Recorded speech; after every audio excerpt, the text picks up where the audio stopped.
माशाल्लाह धमाकेदार वीडियो, असल चीज़ और लाजवाब चीज़। मुंह दो तो मुंह दिखा सें, बहुत अच्छी चीज़ बनने वाली चीज़ मेरे भाई। ये देखें मुंह दो अभी हो रही है फ्रेश वीडियो। और हमाना देखें, ये देखें गुलाब के जैसे फूल हो तो बहुत अच्छी चीज़ बनेगी, लाजवाब चीज़ बनेगी। अभी क्रॉसिंग पर है तो 2 दिन भी लग सकते हैं, 3 दिन भी लग सकते हैं, 1 हफ्ता भी लग सकता है और ये क्रॉस होगी। ऊपर नीचे देखें, चलाकर भी दिखाऊंगा। और इसको कहते हैं नंबर 1 राजनपुरी। चलती हुई भी देख ले मेरे भाई, चेक।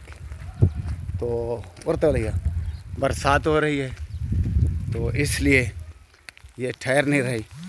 तो यही मेरी रिक्वेस्ट होगी, यही अपील होगी, जो भाई सबसे पहले कॉल करेगा, टोकन लगवाएगा, ये मिलेगी उसी को।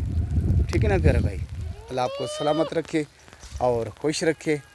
तो ये है मेरे पास आज की नंबर 1 ब्रीड। ओके।